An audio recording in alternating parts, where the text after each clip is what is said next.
Some youth are really outspoken and they're saying like we need to go out and vote, and other youth are just like, why should we even vote? Tonight, grassroots organizers in Ottawa prepare for the federal election.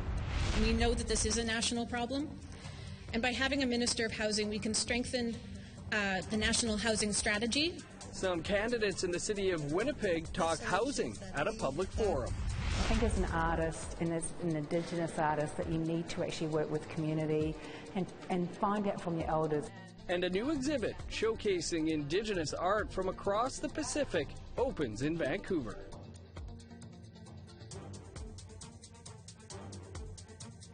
Good evening, welcome to APTN National News. I'm Dennis Ward. It's a historic week in the Northwest Territories. The effort to get more women in politics has been successful. Our reporter Charlotte Moore Jacobs has more on the monumental shift in office. The people of the Northwest Territories have spoken. They want women running the show. This week, 9 MLAs were elected, giving the NWT's legislature the strongest female representation of any office in Canada. 6 of the 9 are Indigenous. Carolyn Wozanek, a lawyer with Métis roots, says she's excited to be part of this change. Even if you look only at the women that were elected, I mean, you are drawing such an interesting spectrum of people, right? You have a First Nations chief who's been elected, engineer, lawyer, healthcare worker, people who are from the nonprofit sector. I mean, what an exciting thing to have all these different perspectives represented, and they happen to be women. There was a lot of celebration. Both Inuvik districts, the Thabacha, Satu, and 5 Yellowknife districts all elected women. Before this, the NWT held the lowest percentage for women in politics, with only 2 elected in 2015. The last legislature adopted goals of having 20% female MLAs by 2023. Campaign schools for women and a special committee were set in place to encourage more women to run. There's a lot of bright, wonderful women out there that have issues, grassroots issues, because that's where women we usually come from. When the courses were delivered, the idea was to have more women be nominated and be elected, and we encourage women to participate and say and be ready for the campaign. For Wozanek, she says she's excited to work with all levels of local government to push through a troubled economic time in the territory. Land claims and self-government's claims need to be, they can't stagnate. I think there must be some progress. I desperately hope that settlements can be reached in the next 4 years, and that the agreements that we have are being fully actioned and fully realized. I think that is such an opportunity for the Northwest Territories to be a leader in terms of how we show what our Indigenous relationships are going to look like, and to be a leader in terms of economic development. MLAs will be sworn in Friday, October 11th. Charlotte Moore Jacobs, APTN National News, Yellowknife. With the upcoming election looming on the horizon, Indigenous groups in Saskatchewan are telling their members that their vote is important.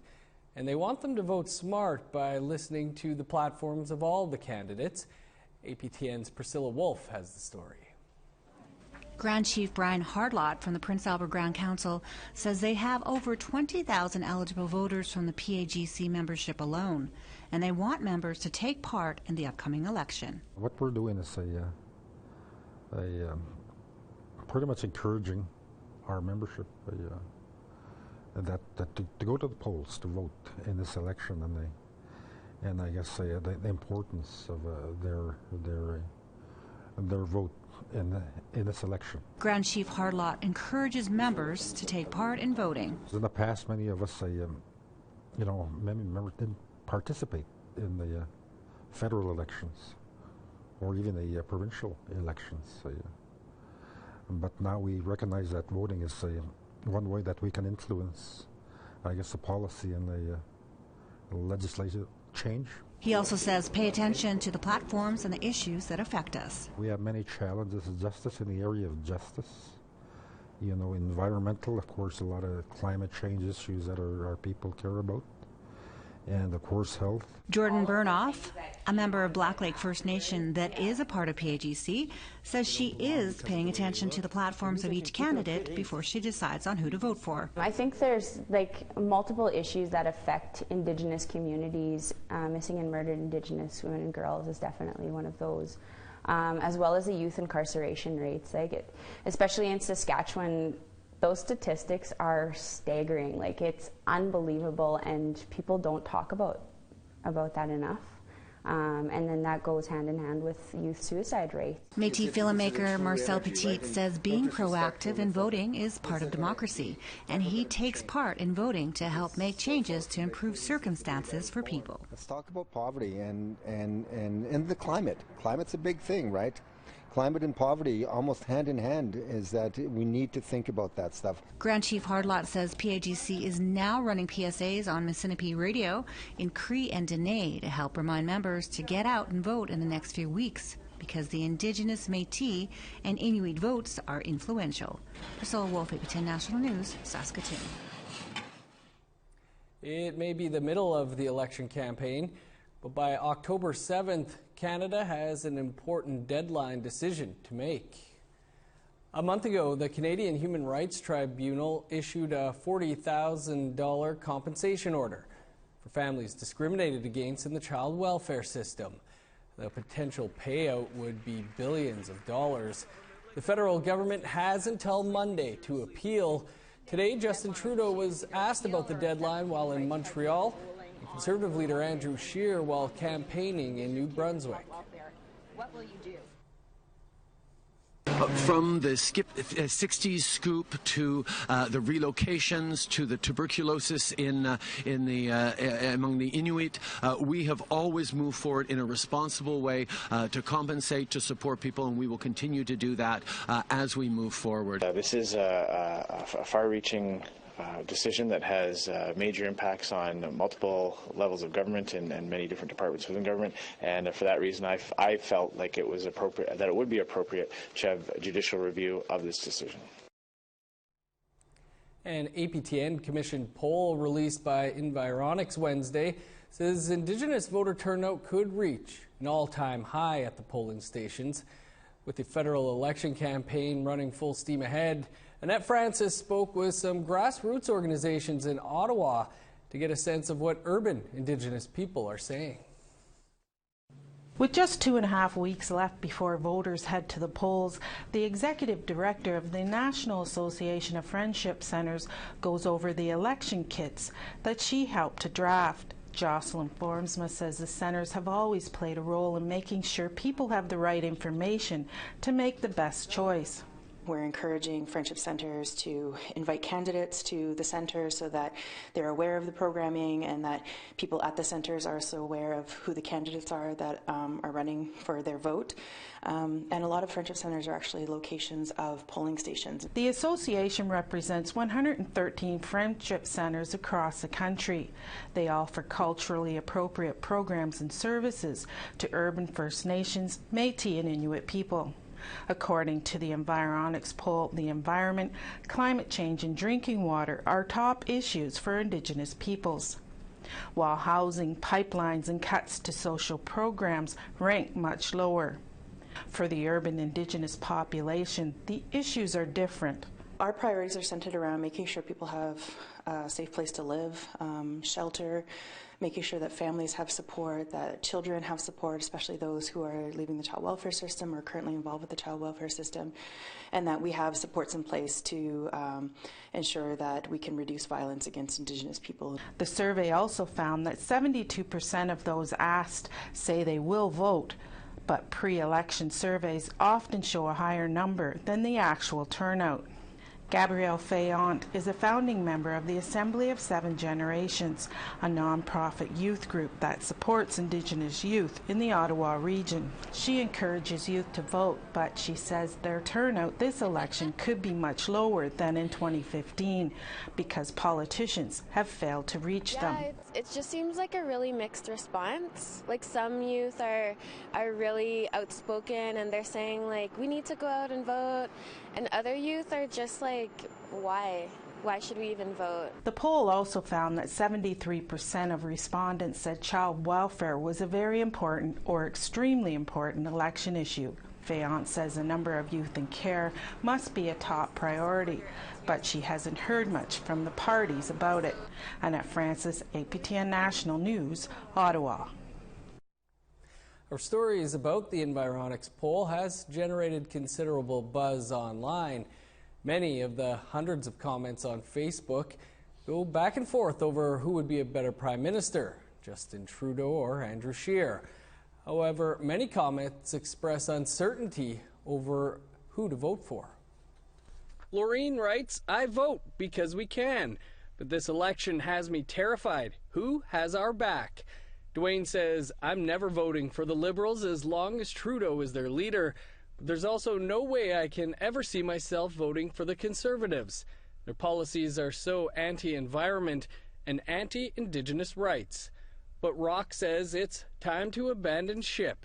The green or orange is looking better and better each day. It's never too late to vote green or orange for real democracy, integrity for a better future. And Victoria wonders, it's going to be 2020 and still no one has done anything about clean drinking water, child welfare agencies, adequate housing, etc.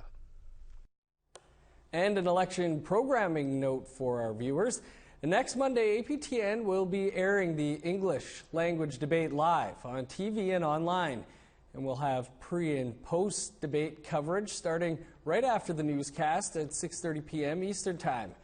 We'll be joined that night by former Manitoba Kuwait-Nawi Okimakanak Grand Chief Sheila North, the Yellowhead Institute's Courtney Sky, Indigenous advocate and founding member of a tribe called Red, Ian Campo, and youth advocate Andre Bear.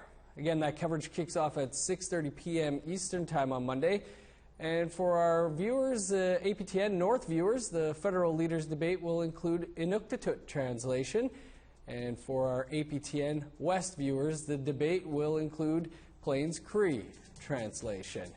And we'll do it all again on Thursday for the French language debate. Time now for a quick break, but stick around. There's more to come.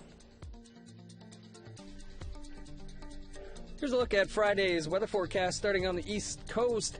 Sunny and 12 for Fredericton, rain and 13 for Halifax. Rain, snow mix for Nain with a high of +7, 5 with snow in Cartwright. 11 and partly cloudy for Montreal, 10 in Quebec City.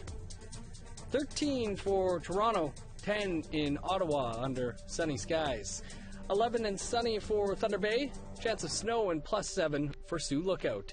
12 is the high for Churchill and Puckatawagan, 11 for God's Lake. Sunny and 13 in Winnipeg, 9 with showers for Brandon. 11 and rain in Regina, 13 with showers for Saskatoon. Sunny and 13 in Meadow Lake, 10 under the sun in Buffalo Narrows.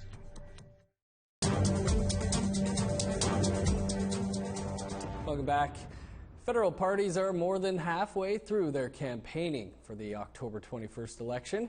In Winnipeg, a forum put the focus on housing, both on and off reserve. 3 of the major parties shared their platforms on affordable housing for all. Brittany Hobson was there and brings us this. Housing for Indigenous people on and off reserve took center stage during Wednesday night's forum. Green candidate Andrea Chalet said if elected, her party would implement a Minister of Housing. Creating a minister position is a great way of making sure that something is getting government focus. We know that this is a national problem.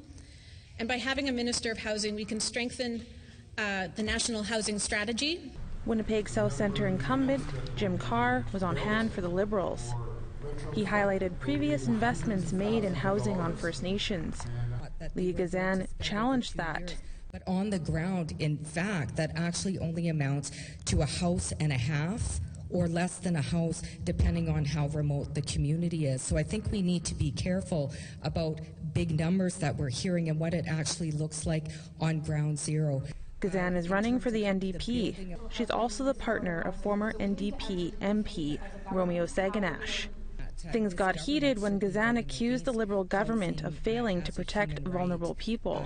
spending $25 billion on corporate subsidies, including bailing out a pipeline by $4.5 billion, a 50-year-old pipeline. That's money. If people were serious about homelessness and ending homelessness, and certainly in Winnipeg Centre, they could have taken that money and invested in people.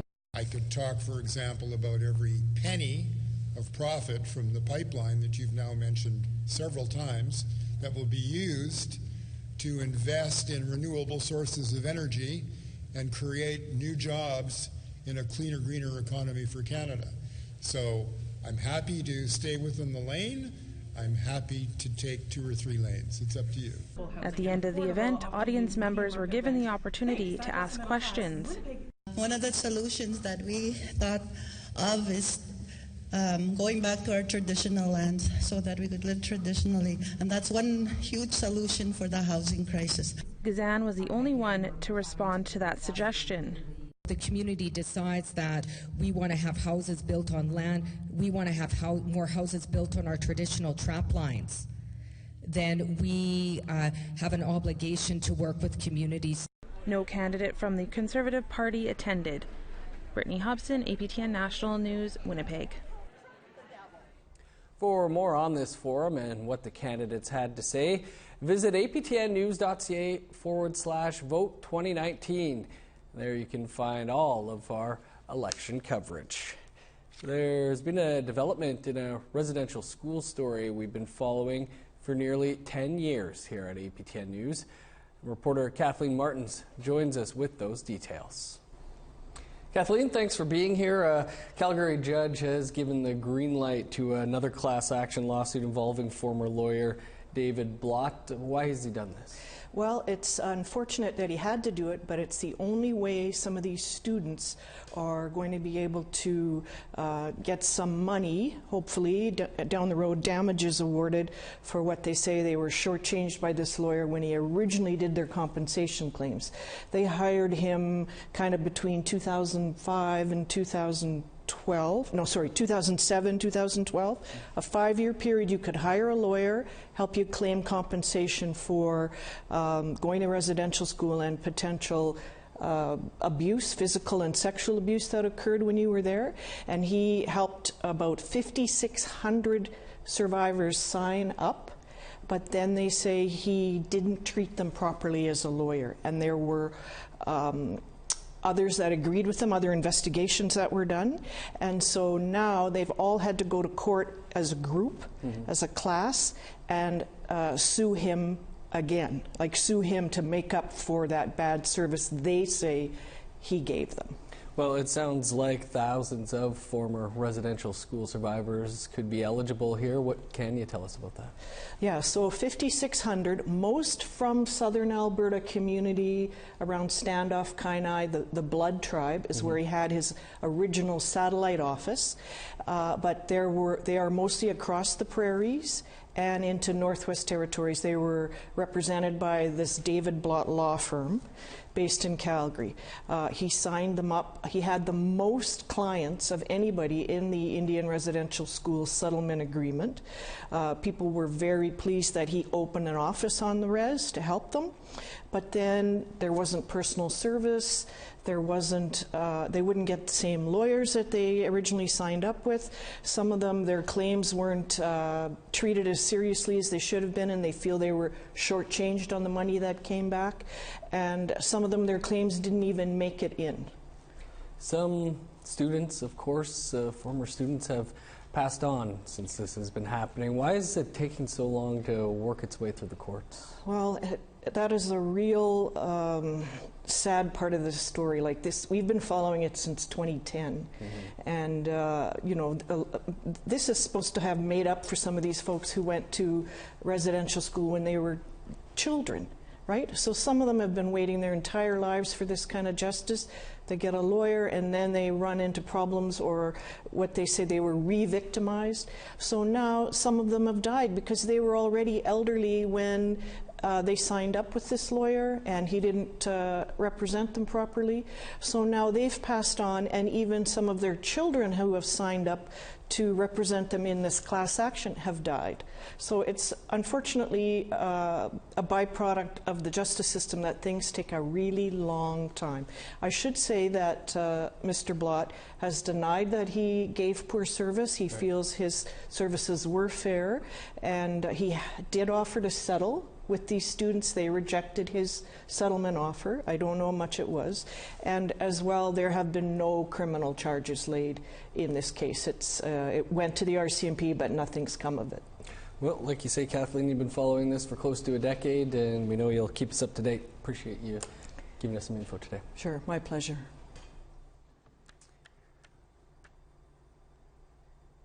And you can read that full story on aptnnews.ca.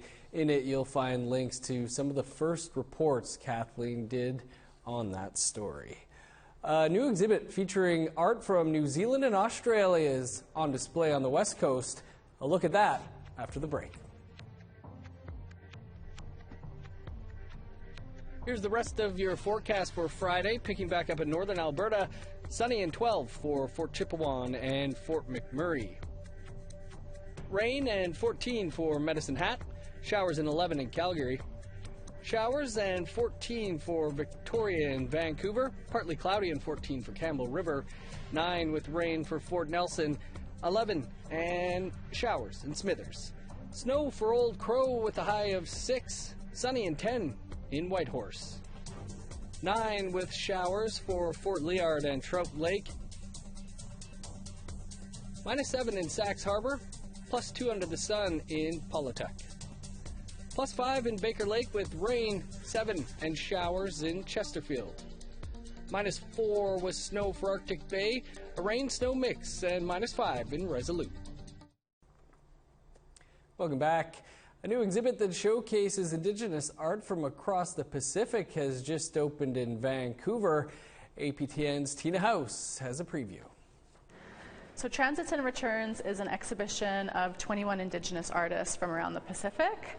And right now we're standing in front of the woven works of Musqueam artist Deborah Sparrow. The exhibit takes up an entire floor of the Vancouver Art Gallery and allows each artist to share a story of their culture, lineage, and history.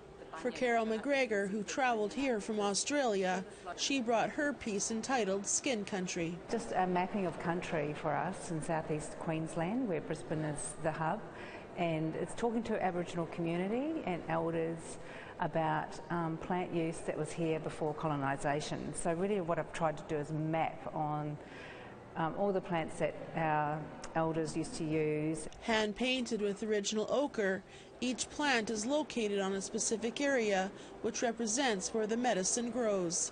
It's also painted on the skin of possums that are sewn together to represent the map. McGregor says that this piece is also a cloak that traditionally what her ancestors would have worn.